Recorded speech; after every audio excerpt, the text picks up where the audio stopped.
Hello and welcome to the Pricing for the Planet podcast, the podcast that explores the intersection of business and sustainability. I'm your host, Fabien Cros, and I'm here to demystify the potential of sustainable practices. At Pricing for the Planet, we believe that going green is not about responsibility only. It's about profitability as well. Whether you're a business leader, an entrepreneur, or simply curious about how sustainability can be monetized, our podcast is here for you. Today, I'm glad to welcome Geoffrey Richard, Circular Economy Director at Schneider Electric. And I'm really pleased to be here with all your community to share our experiences about how monetizing the circular economy and the sustainability. Perfect. We want to hear more, Geoffrey. So maybe you can start with a quick introduction. Mm-hmm. How did you end up here? Circular economy, why circular economy?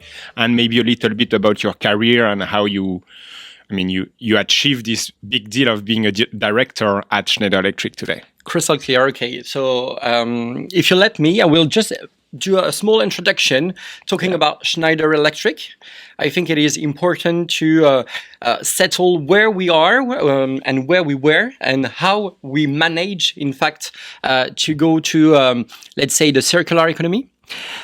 So Schneider Electric is an international company, leader in digital transformation in energy management and industrial automation and process globally. Okay, and in fact, what we do in Schneider Electric is that we develop solutions for our customer, either in industrial, building, or residential field of activity, helping them to decarbonize their activity, helping them as well to get more and to be more efficient in their own process, and by the way to help them, let's say, leveraging the cost of production. In fact, we began our journey in circular economy, not directly talking about circular economy, but talking about sustainability.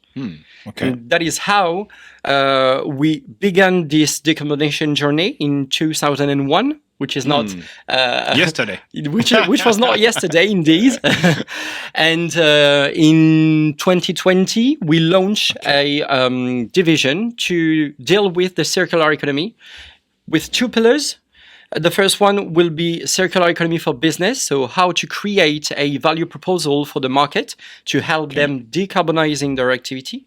And the second one, which is circular economy for supply chain resilience. And in fact, owing to the circular economy, how can I, let's say, bring more resilience to the supply chain?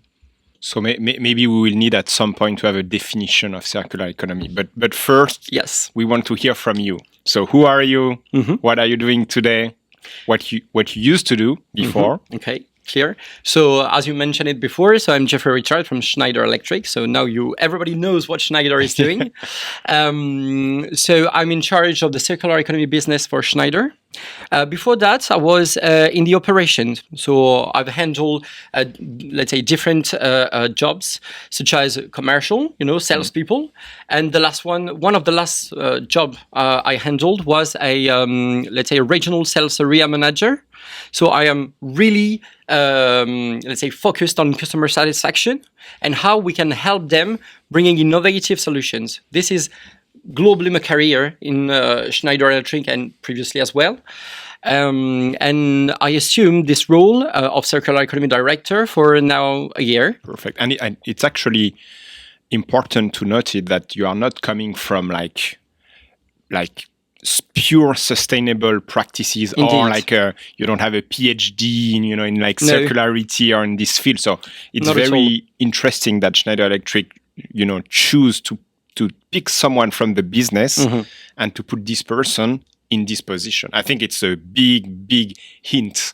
Indeed. I'm not a native person from, circular economy or ESG or sustainability overall. The thing is, I think we have to put some people that really knows the operations to get the, let's say, right expression, right sense of the customer expectations, While when you are a pure native, and I'm not saying that is wrong, okay, I'm not saying that is bad, sure. but when you are a pure native of circular economy or sustainability, whatever, you are, let's say, talking to your customer with an expertise. And at this point, at this level of maturity of the circular economy and the sustainability among our customer, they do not need expertise when they deal with this topic. They need someone, to that can understand their problematics and that can fix them with simple solution. Because in fact, circular economy, it's as simple as we said in French, farmer wisdom. And actually, good transition. So what is circularity? What is circularity? So I will quote, let's say, an empirical definition of the European government, which is the way on your supply chain, on your consumption, on finally all the value chain you deal with to reduce the carbon impact. So this is not the proper definition because the carbon impact is to me, but it's to let's say, maximize the use of the goods, okay? By repairing them, by remanufacturing them, by refurbishing them, and at the end of the process, to recycle it. But owing to the previous operations of refurb, remanufacture, we aim at reducing the amount of waste we put in the recycle bin. Perfect. I like this definition. It's super simple. Easy to track. Easy, indeed. In fact, we only want to maximize the lifespan of a product. Perfect.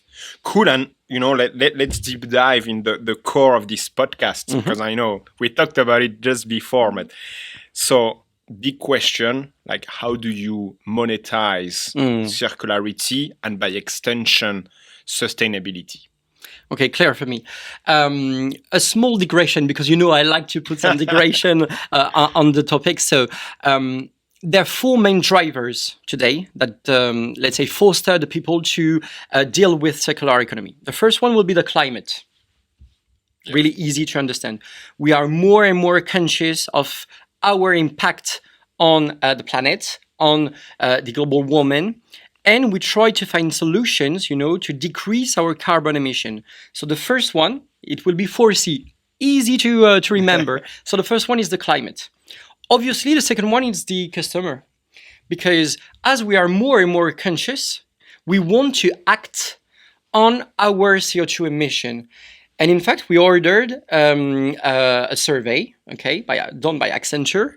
And this survey say 81% of our customers are ready, to buy some, let's say, eco-build products that have less impact on the environment. So the second C will be the customer. And the third one will be the compliance, because obviously the customer do it by conviction, but also by regulation. So being compliant is one of the main issues, especially in France, where the regulation is really, let's say, encouraging and even more than fostering people to use circular economy. So the first C, as I mentioned, it will be the compliance, and the last one is the cost. Obviously, we have seen the last couple of years inflation of the goods, of the raw material, inflation and shortages.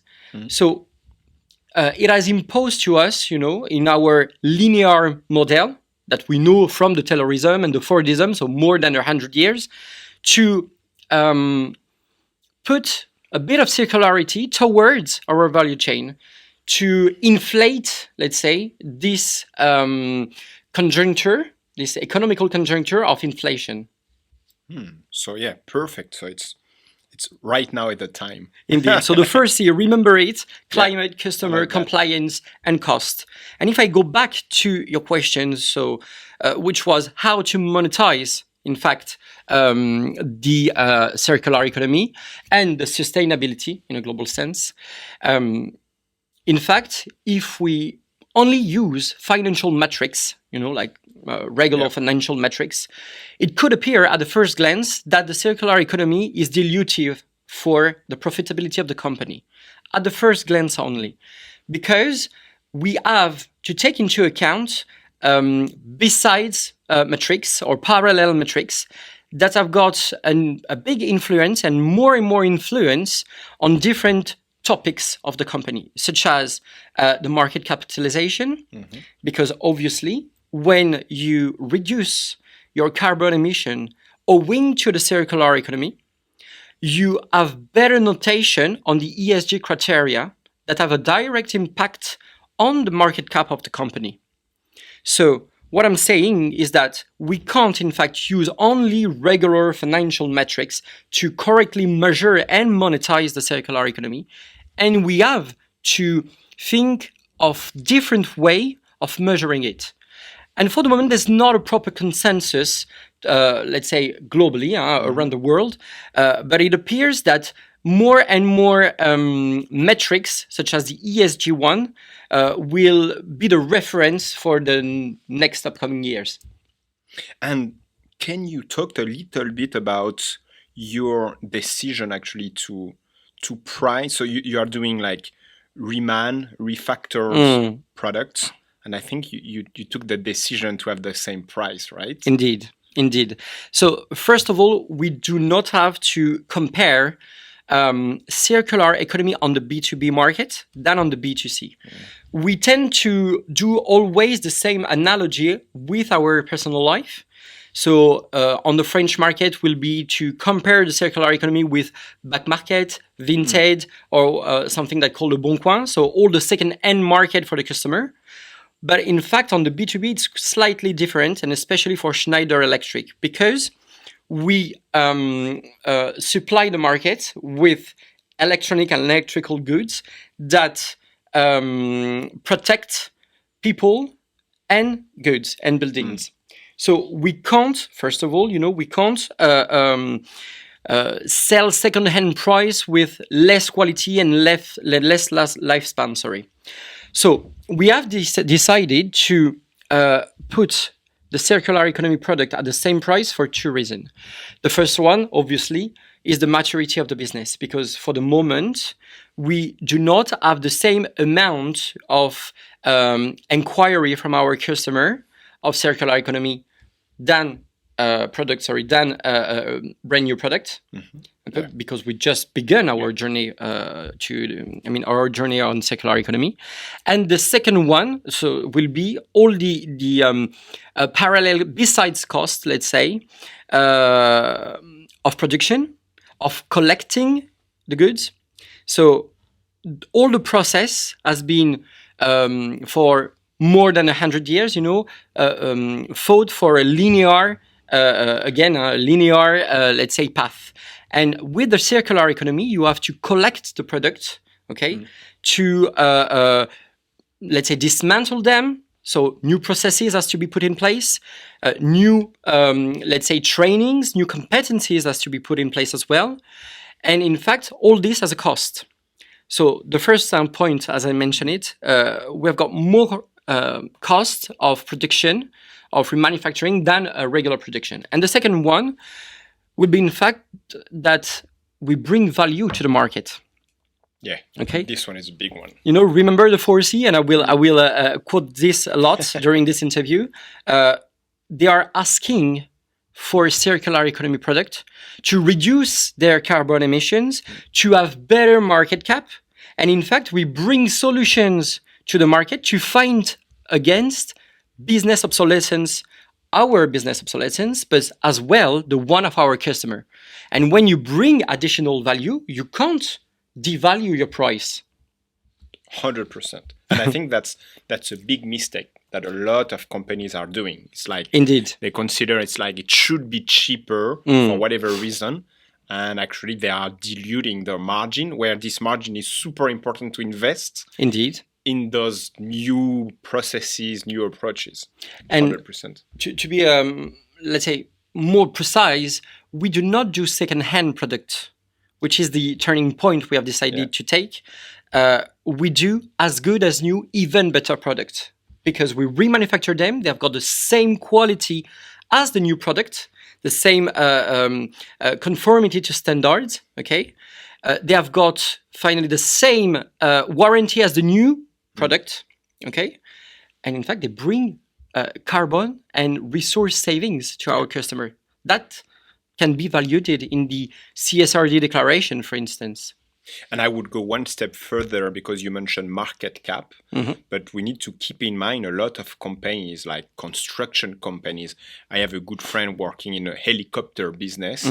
They cannot access finance anymore. They don't get loan. They cannot get, access to, public finance, private finance because of CSRD and this consciousness, which is great for the planet, but they need money to actually change and create a new type of business. So it's super interesting to say, hey, we can help you out to be better, to be more, eco-friendly, and then you can use this money and they can continue to do business and change at the same time. So I think it's, for some companies, it's for market cap. For some, it's for survival. Indeed. I was, mentioning, business obsolescence, because it's one of the words I like to quote. In fact, we always deal with the product obsolescence. But the fact is, if we do not follow the sustainability path, and by the way, the circular economy path, the current business will be obsolete. Definitely. Yeah. That's a good one. It's a way to fight against business obsolescence, but also, to attract indeed more capital, financial capital, and also human capital. Yeah. Because we all know there's a crisis, of employment in different countries. And by putting some sustainability and circular economy commitment on your company, you make the job you publish, more attractive. 100%. And to come back on what you say, so like as good or even better than the new one, like how do you communicate? Because it sounds great, but I guess it's very complicated to explain that, like, I'm a brand new client or I come back to a salesperson. Like, how do you explain this new value proposition? Yeah, this is a really tricky point that we had to address a year ago. And in fact, we have begun our journey by developing, our know-how. Okay. And now we go on spreading and demystifying the circular economy and the sustainability toward our entire supply chain. Because we are and I am talking about customer, but obviously we do the same with our supplier. So the main point is to clarify those topics, circular economy and sustainability again, toward the entire value chain. And to do that, we have to be crystal clear, really ethical with our value chain, either supplier again or customer, and opening all our books on how we calculate the carbon savings, how we do the collect of the product, how we do the remanufacturing. Sure. So it's interesting because it's coming back to your point about cost. Like, yeah, there is a cost to create new processes. There is a cost to have trainings. There is a cost to rethink how we do business. So it's super important to have the right price. Indeed. And we also do it, because when we talk about circular economy, we also deal with the eco-conception of the product. Now we do our product, if I can say like that, circular by design. Which is really important because we already bring value of repairability, of serviceability and sustainability directly on the new product. Putting some, recycled materials, more durable materials, more sustainable, materials. And we need to value all those efforts towards the entire supply chain. Super interesting. And what do you see on the sales aspect? Because I think you mentioned like you have like too much demand, right? Indeed. We have too much demand for, the 4C reason again, and especially in France where the regulation is really hard, and it begins to be the same at the European level with the European Green Deal and the European Circular Action Plan.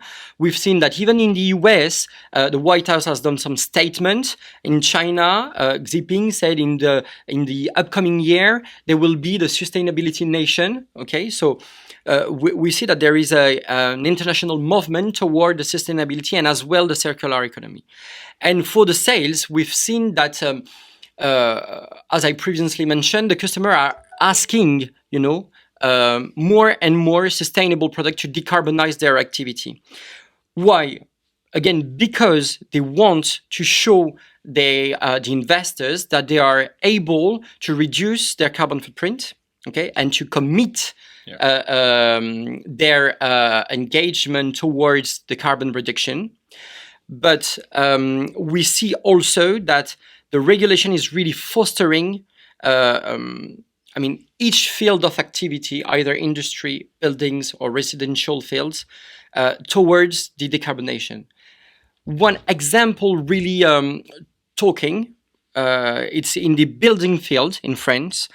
We have got a new regulation that has been put in place and that make mandatory the calculation of carbon footprint per meter square feet built.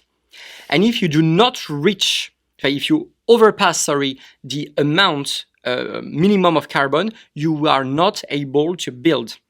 Wow. So what we are saying by that is that offering market solutions such as circular economy, we enable them to continue to work. Again, business obsolescence. Yeah, I think we need to remember this one. I think that's a big one. No, for sure. It's interesting because coming back on your 4C, so the third one and the second one are becoming kind of like the most important one. Indeed.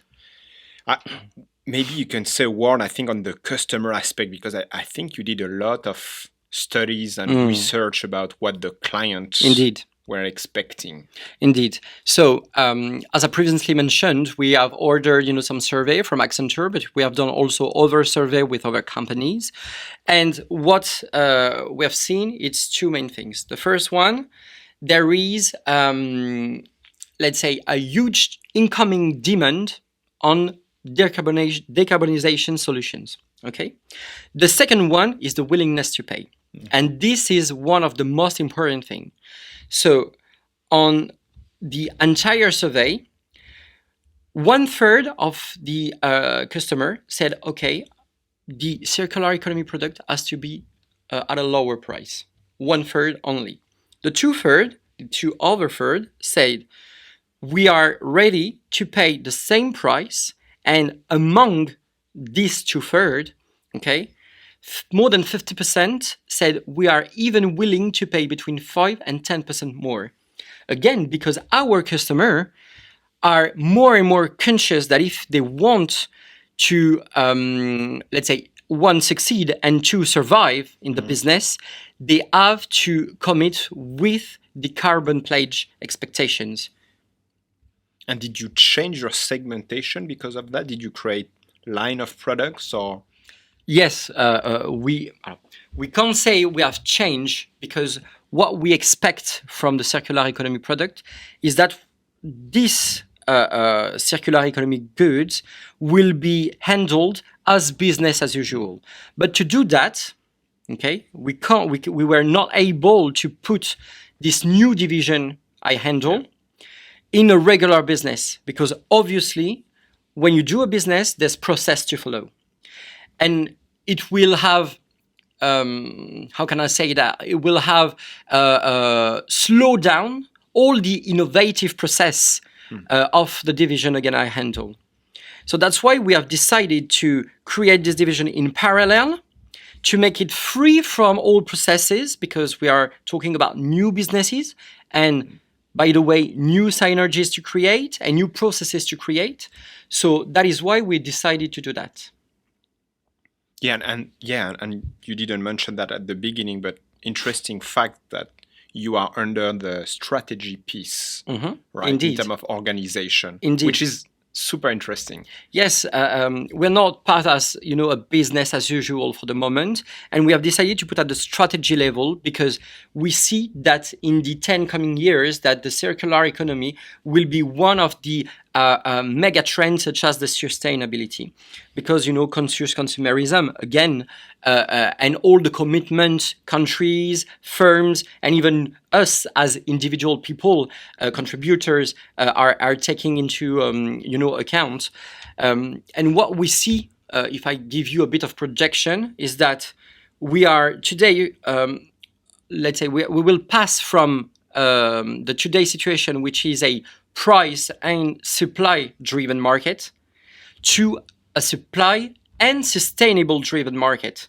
And when we deal with our big customer on construction, on industrial field, as they have signed up some commitment to reduce their carbon emission towards the net zero in 2050, okay, they are asking us today solutions to help them decarbonizing their activity. And when we talk about decarbonization solutions, we do not talk about price. We talk about value we bring. Yeah, and that's a big change. Yeah. And I think it's all what we want to say about monetization. It's you need to switch from price to value. Exactly. And in fact, the sustainability is the main game changer. Perfect. And actually, one question we had, which you already started to answer it, was like, how do you balance profitability and sustainability? One element is, of course, not looking at your division as a normal kind of business unit with like P&L. Do you have other elements to answer to this question? So thanks for your question, but I have to say that I don't really like this question. Why? Because in fact, in this question, you put on the same scale sustainability and profitability, as if they were, two opposed concepts. To my mind, they are part of the same scale, okay, at the same level, and part of the same concept. Because when you go to the sustainability path, you drain profitability. Yeah. And the other way around is also working. When you think about how doing more profitability, the answer is sustainability. So we can't oppose those two concepts because they are really linked. Perfect. Well, I like your honesty. No, it's super interesting. And I think I completely agree. I think what's missing in this question is short-term and long-term. And I think you covered that because it's super interesting to say you need to invest. It's a fact. It's not magic. Indeed. You need to invest on the short term. So it might be a cost happening on the short term, but you have no other choice for the long term. It's business obsolescence. I like this term. And it's what people and clients want. So you have no other choice than giving them what they want. Indeed. The tricky part is what you do in the middle. Yes, but when you work for a big company or a small company, the only thing you have in mind is how will I, let's say, survive, or how will I do business for a long-term period, okay? And indeed, you have to do some choice. So for a short-term period, we all know and understand that we have to deliver results. Okay, that is crystal clear for everyone. But if we want to last for a long time, such as Schneider Electric, and more than 100 years of existence, you have to get a clear vision on where you want to go, how you want to go, and you have also to accept that for a short-term period, okay, in a single division that again is not inside a proper business, that is parallel at a business. That is why we incubate the circular economy, not in a proper business that is, challenged on the results. But you have to accept on a short-term period to lose a bit of money. Yeah, it's not a full letter words. We have to accept this because we perfectly know, and all the projection we do agree. What I will say is that the first year we have lost a bit and not much, but all the projection shows that in fact we will gain a lot in the upcoming years, and not only in terms of cash, but in terms of brand value, in terms of capital attractivity, in terms of human resource attractivity, and so on. Yeah, you have the direct financial impact and all the indirect value that will come from this initiative. Taking, let's say, the sustainability path as well, enable you to avoid some regulation costs. Because today, if you pollute, if you have too much CO2 emission, you will have to pay tax, or you will have to buy, forest at the other side of the world to compensate the carbon emission. Is it the best way to do it? I'm not sure. The best way to me is to apply those circular solutions towards your supply chain and your value chain. And we need, as when I say as a like collaborative workforce, we need to change our mindset about Indeed. how we look at it. Like we need to stop saying bottom line, top line, margin, benefits, and you are losing money. Well, yeah, but you need to anticipate those millions of euros or dollars that you will pay off, like fine or Indeed. like regulation fees. Yeah, it's a huge one. So you need to be indeed clear. Much more, you need to anticipate more, you need to have a more like 360-degree view and a less like financial report based view. Indeed. And what we risk are not only taxes from the state because we were not compliant with the CO2 emission. We risk also to lose business because all the big firms around the world are signing up commitment to reduce the CO2 emissions, and to do that on the different scope of emission, they also have to challenge their own value chain, supplier and customer included.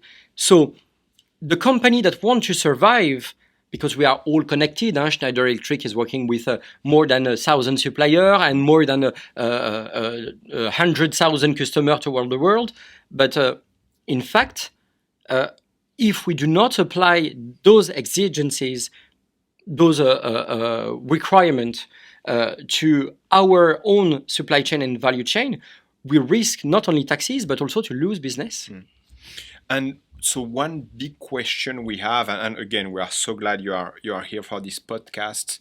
What do you have any advice for businesses wanting to start a circular economy department or circular economy initiative or sustainability related initiative? Yes, I've got a lot of advices. So, in Schneider Electric, we always do what we call the proof by example. So before creating the division of circular economy that I handle, we applied circularity among our own supply chain. So the first advice will be do an assessment of your business and take a closer look of what you can already circularize among your own supply chain, okay?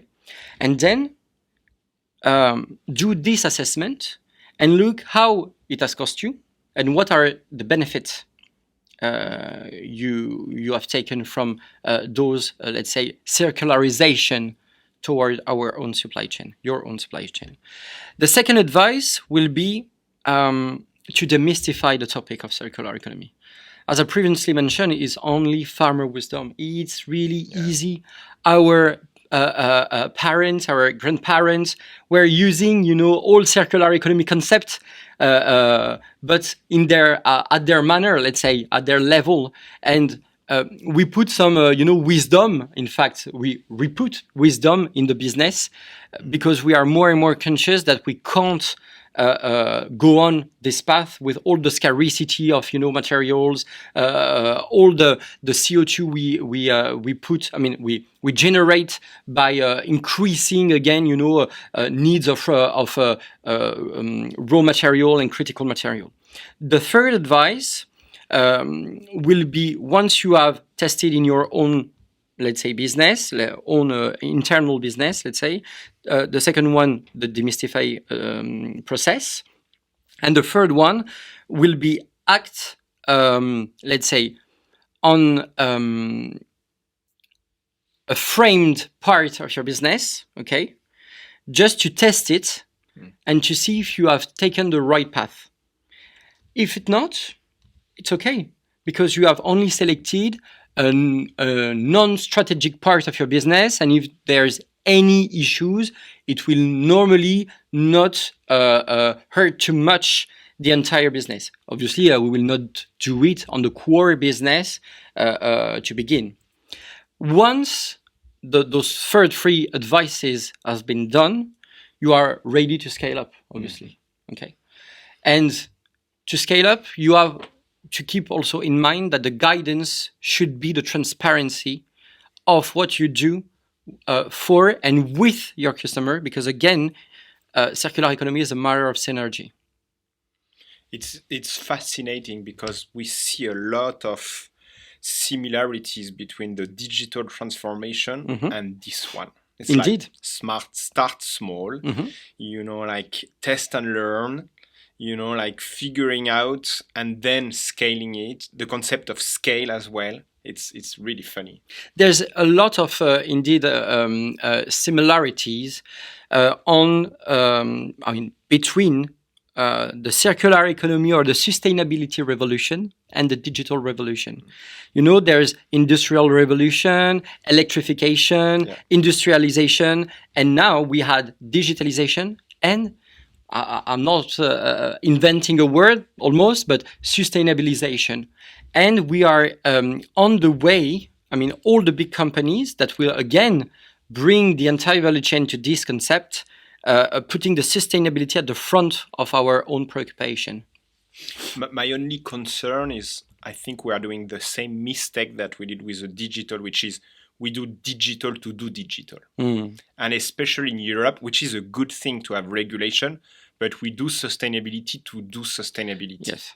And some companies are actually taking the wrong path, doing sustainability for regulation, and not beginning to be by design, sustainable, or like to have 100% sustainable, or to be based or to monetize sustainability. I totally agree what you said. And in fact, think of when you raise up a child, when you want him to do something that you, let's say, obliged him to do something, he will do it, but with less efficiency.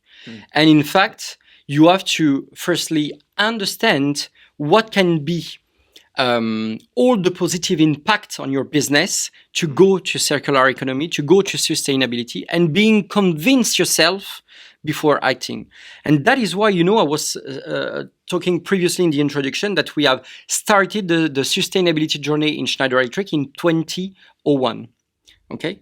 And in 2005, we have published each quarter our financial report and extra financial report. And one of the turning date will be the 2009, is when Schneider Electric has decided to put on all the top executive members a part of their incomes conditioned to the, let's say, the commitment we have signed up. And now it's more, if I talk about France operation, where I belong to, on Schneider Electric, global, let's say, map, it's more than 50% of our collaborators that are that's on their incentives, indeed, that have got this line dedicated to the sustainability journey of Schneider Electric. And maybe that's where to start. Like, indeed. If you are telling people you will get your bonus because you are moving towards sustainability, yes, they will do it. But it's also a matter, of words. Like also with the children again, it's not because, it is owing to. Owing to, the effort you do to preserve the planet, you will get some benefits. Words are really important, to me, but also when I talk with my, customer or supplier, and we have to foster the people by showing them all the positive impact. And there's a lot of incredible positive impact going and following, embracing this sustainability and circular economy journey. Perfect.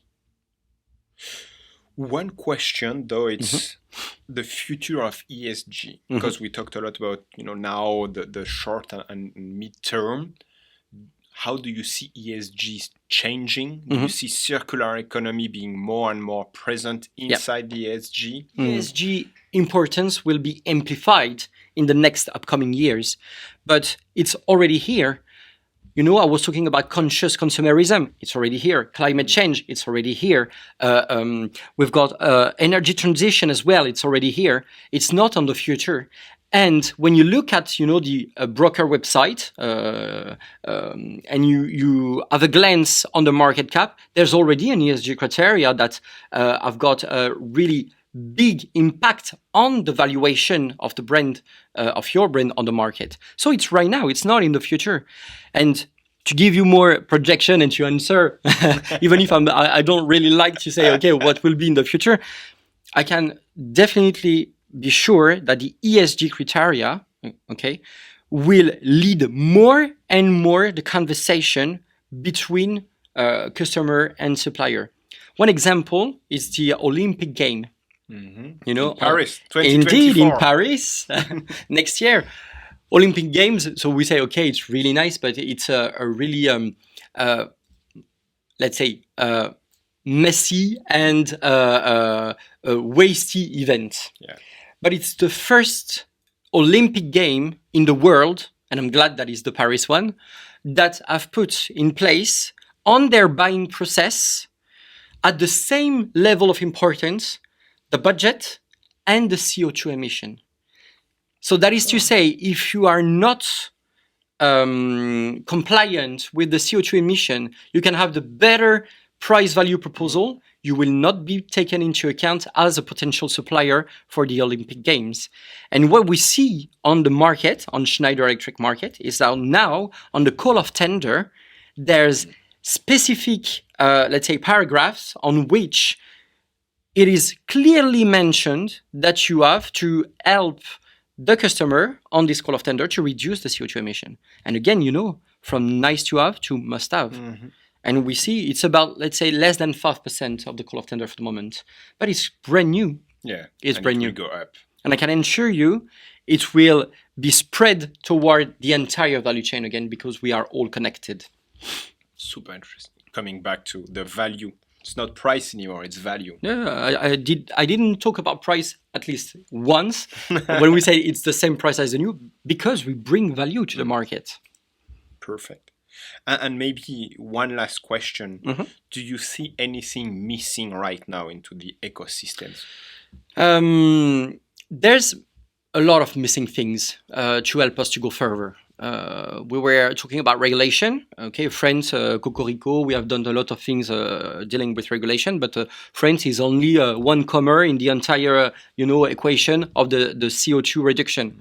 So I'm glad that the European government has done as well some recommendation and some regulation. I'm glad as well that the US government has published, the circular economy on the circular economy paper directly from the White House.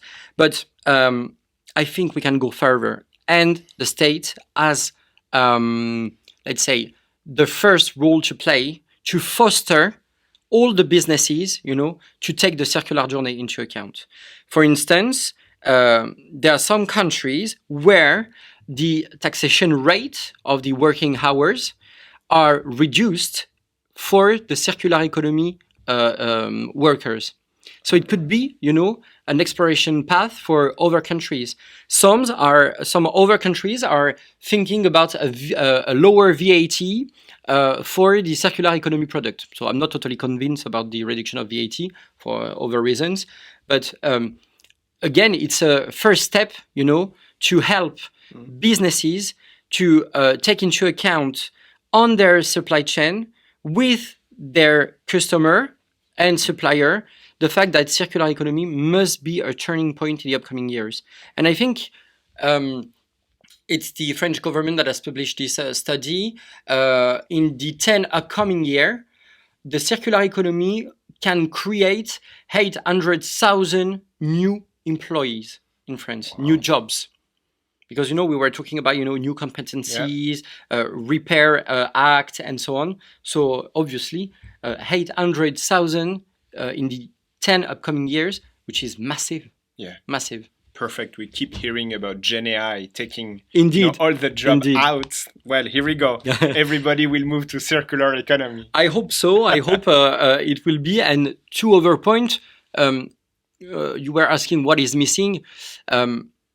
External synergy. Yes. Are today missing because we are kind of afraid, to open our book to other companies. But again, to do circular economy, there's decision, of make or buy that has to be taken into account. And obviously, the core business of Schneider Electric is not to do reverse logistics. It's not to do sorting of product. So we need to have, partner to accelerate on the circular economy. So one external thing and one internal, we have to be all aligned on what we consider as sustainability, what we consider as circular economy. And you may, and I hope you will, but you may listen as well the podcast of my colleague, Paola Andrea Valencia, the VP Pricing for Europe Market in Schneider Electric. And I'm sure you will see that there's not 100%, but maybe 95% of alignment on what she told you in her podcast and what I told you in this podcast. So a perfect alignment of the top executive is vital, to climb up the circular economy ladder. Yes, absolutely. And I can testify, yes, you are well aligned. Perfect. Geoffrey, thank you so much. Do you have anything else to add, or do you want to cover? The first point is I want to thank you to enable me to share Schneider Electric experiences toward the circular economy journey. The second point is I would say to all the people that will listen to this podcast that if you are not yet convinced by the circular economy or by the sustainability, I can ensure you that in the upcoming year, you will have to be convinced by that, because otherwise your business will go from maybe a nice business for the moment to an obsolete one. Thank you so much for joining us today on the Pricing for the Planet podcast. We've enjoyed having this conversation, exploring how our choices can directly impact the sustainability of our planet. And we hope you found it insightful and inspiring too. If you want to stay connected with us, learn more, and continue this sustainability journey, please subscribe to our bi-weekly digests on www.PricingForThePlanet.com. There you will find the latest updates, insights, and innovative strategies about sustainable practices and pricing. But we also need your help. By leaving a comment and rating this podcast, you are not just giving us feedback, you are also helping boost the visibility of these critical discussions. Every comment, every like, every share counts. They help us reach more people and spread the word about our mission. And finally, if you've been moved by what you have heard today, we encourage you to share this podcast with your friends, your family, your colleagues, and anyone else who might be interested. Every person you introduce to Pricing for the Planet is another ally in our collective mission to make the world more sustainable. Together, we can take small action that will create big changes. Remember, each of us has a role to play, and every action, no matter how small, can make a difference. So let's use the power of our collective voice to change the world for the better. Thank you for your time, your interest, and your commitment to sustainability. Be well.